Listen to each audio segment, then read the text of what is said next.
Baru-baru ini Ferry Prihardi menjumpai orang-orang yang memiliki kemampuan berbeda. Cara otak mereka bekerja tidak seperti manusia pada umumnya. Disleksia, gangguan saat membaca untayan kata hingga susunan angka.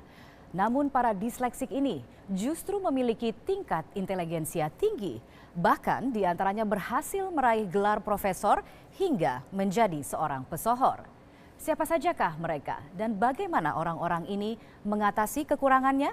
Pemirsa, inilah kisah selengkapnya. Joen, lihat aja tulisan ini. Dilihat saja apa yang terjadi, Joen. Keluar warna. Oke, warnanya itu seperti satu warna atau beberapa warna yang Joen lihat? Oke, beberapa warna. Kalau misalnya Joen lihat satu kata aja ini, VANV. Sekarang Joen lihat semuanya di sini. Apa yang terjadi kalau Joen lihat kata-kata di samping VANV? Buram. Oke. Itulah gambaran saat Joan Carmen Matea membaca huruf demi huruf. Joan yang akrab disapa Joy ini mengalami kesulitan membaca meski ia duduk di bangku kelas 2 sekolah dasar. 2 kali sehari permukaan laut naik. Namun, bukan karena tidak bisa, melainkan akibat disleksia. Teman-teman yang dulunya belum bisa baca sudah lebih maju gitu. Kelancaran bacanya. Sementara dia bacanya sangat terbata-bata, lambat, dan seringnya tidak mau membaca gitu. Kalau baca pasti bilangnya pusing, capek. Ani Meilani, orang tua Joan, menyadari anaknya berbeda. Meski awalnya ia mengira bahwa sang putri mengalami gangguan pada penglihatannya. Nah, terus Ibu, kapan pada akhirnya saya harus mengkonsultasikan ini kepada orang yang tepat begitu, Bu? Dokter matanya bilang nggak ada masalah mata yang signifikan untuk mengganggu kemampuan membaca dia. Artinya tidak ada minus atau tidak ada? Akhirnya dia merujuk saya untuk membawa Joy ke Irlen Dyslexia Center ini. Dan ternyata setelah dilakukan tes, Joy memang mengidap Irlen Syndrome atau disleksia visual. Di klinik Irlen Dyslexia Indonesia, saya bertemu pemiliknya, Olivia Bobby Hermianto. Ia adalah pendiagnosa bersertifikasi internasional yang telah membantu Joy dan anak-anak lainnya mengenali gejala disleksia visual atau lebih dikenal dengan istilah Irlen Syndrome. Penderita memiliki perbedaan dalam cara otak memproses informasi sehingga informasi yang diterima mengalami kerancuan. Dengan sebuah lensa khusus, Olivia membantu mereka sehingga bisa membaca seperti biasa. Di Disleksia Indonesia kami memakai metodenya Irlen ya.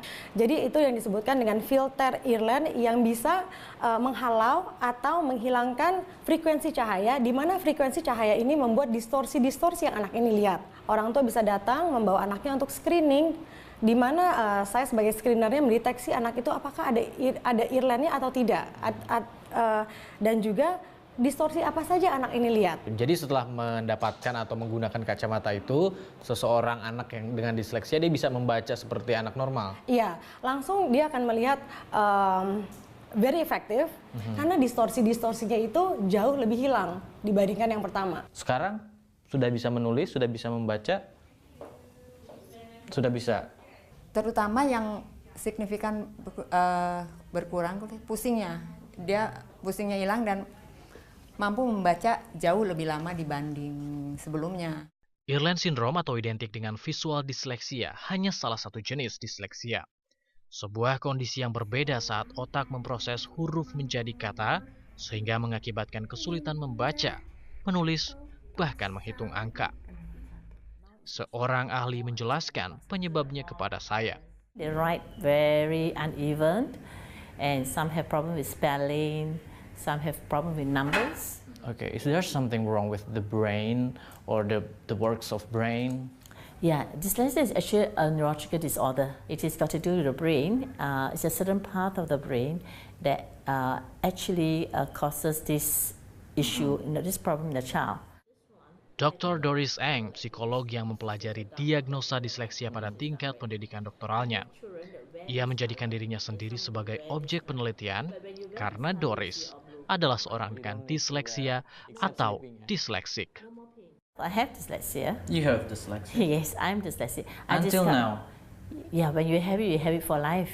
When did you realize that you have dyslexia? It's in my early 40s. So you see, people with dyslexia, they have a lot of ideas, but they have problem putting their thoughts on paper. I did the research and I know that it's a neurological disorder. Research by yourself. Yeah, so I QEEG my whole brain and scan the brain, and also I did EEG on my brain. And then I understand from that brain, then I understand that, oh, people with dyslexia, the right brain is so strong. The right brain firing is very strong, but the left brain is very weak. Dari penelitiannya itu, Doris merinci bahwa ada 3 jenis disleksia yang sukar disembuhkan. Namun, seorang disleksik bisa berdamai dengan kondisi yang ia alami lewat beberapa bantuan. I discovered that there are 3 types of dyslexia. What kind of types? Visual dyslexia, this is the eye between the eye and the brain. Auditory is between the ear, the inner ear and the brain. And sensory integration disorder, which is the developmental. So can dyslexia to be cured? There's no cure for dyslexia. Why? Yeah, you have it for life, yeah. But there's a treatment. I found the treatment for myself. I got myself treated, then I went on to finish my PhD. Saya punya prinsip kalau memang dia jago ini. Ternyata, disleksia di tingkat dewasa yang terjadi pada Doris juga menimpa pesohor tanah air, Deddy Corbuzier. Bukan saja baca tulis, gangguan ini kerap menyulitkannya saat bepergian. Saya nggak bisa nginget lokasi. Jadi kalau saya nganter dia sekolah, saya hafal karena sekolahnya cuma dekat rumah sini. Gitu. Itu pun pulang nyasar pernah, walaupun cuma jarak 100 meter. Saya pernah nyasar sama dia sampai jam 12 malam waktu pulang. Gimana? Kita nonton di satu mall, pulang keluar saya keluar ke arah Bogor. Deddy tak ragu mengungkap fakta kesulitan belajar yang pernah ia alami ketika kecil. Ia bahkan sempat tinggal kelas beberapa kali saat duduk di bangku sekolah dasar. Sadar akan hal itu sejak kapan? Saya berbeda nih kondisinya. Nah, saya nggak naik kelas 2 kali. Di SD? Di SD, di SMP. Karena I basically cannot follow yang mereka ajarin gitu. Mereka ngomong apa, saya suruh baca dan sebagainya, saya just confused. Ya boleh. Dalam menjalankan berbagai rutinitasnya, Deddy tentu menghadapi segala bentuk rangkaian aksara yang butuh pemahaman. Cara Deddy mengatasi gangguan disleksia adalah dengan pendampingan. Namun tantangan hidup Deddy tidak berhenti di situ. Ternyata kondisi ini menurun pada putranya, Ascanio Corbuzier. Nggak bisa nulis namanya. Tulis papa nggak bisa, tulis mama nggak bisa. Coba tulis. Itu jadi am-am gitu, nggak tulis mama itu.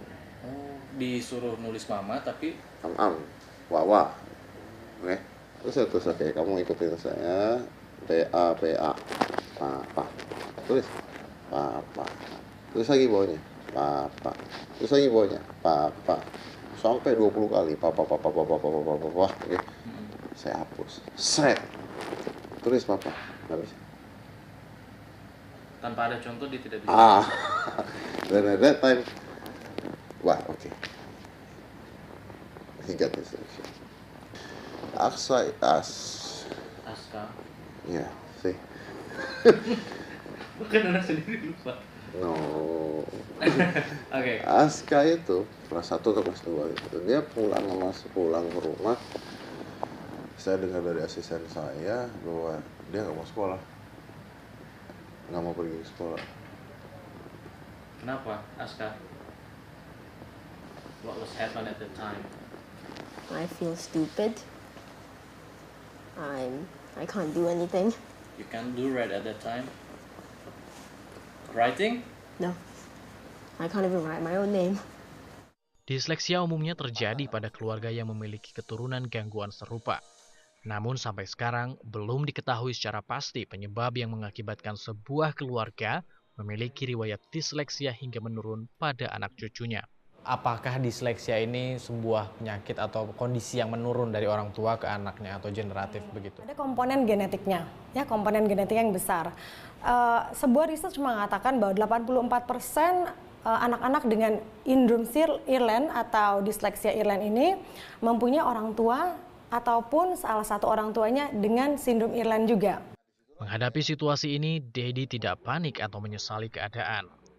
Justru disinilah menurutnya sikap bijaksana orang tua mutlak diperlukan.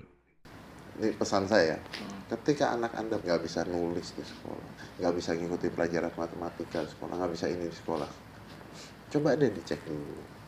Coba deh bawa ke psikolog dulu. Jangan mengecap bahwa anak ini bodoh. Siapa tahu dia punya salah satu kelebihan. Doris, sang profesor ahli disleksia pun mengungkapkan sejumlah fakta di balik anak disleksik, bahwa gangguan ini tidak mempengaruhi tingkat inteligensia pada anak. Do not give up hope. That child is a special child. It's because his brain is wired so specially for creativity. In fact, if you have a child with dyslexia, you know how to nurture that child. That child has much more potential. It's so important to understand this. Terbukti, disleksia yang terdiagnosa pada usia dini tidak lantas menenggelamkan Azka dalam keterpurukan. Kreativitasnya tidak hanya disalurkan melalui pembuatan konten pada situs berbagi video, namun juga dengan melahirkan sebuah buku. Ia mampu mengubah stigma seorang disleksik bukanlah anak yang bodoh. Sekarang Azka di sekolah gimana? Bisa baca tulis tadi kan? Bisa. Terus apa yang paling kamu suka lakukan di antara semua kegiatan-kegiatan itu? Aku matematika kan nggak bagus dan semuanya tapi martial arts. Aku juga suka PE. Kan PE physical education itu kayak lari-lari, main. Ya aku nggak jago main apa kayak soccer atau apa, tapi kayak ya suka itu. Oh, di martial art suka. Suka. Taekwondo. Brazilian Jiu-Jitsu, boxing. Aku pernah lakukan Wing Chun. I love to talk. You love to talk. I am a pretty annoying person. Jadi dia bicaranya lebih tidak scripted. Karena otak kanannya lebih jalan. Dia belajar bela diri, dia bisa lebih cepat tanggap dibandingkan yang lain. Flatnya and everything very good. So you can hit me but don't hard.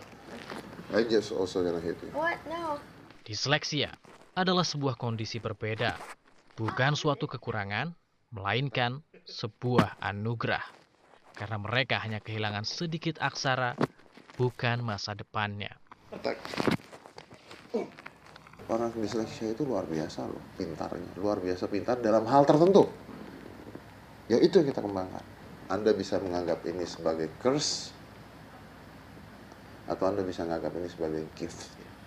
Ketika orang tuanya menganggap ini jadi cursed, dia akan jadi curse selamanya. Ketika orang tuanya ini menganggap jadi gift, dia akan jadi gift selamanya. Sebuah perjuangan pahlawan kebersihan Jakarta. Sesaat lagi di 360.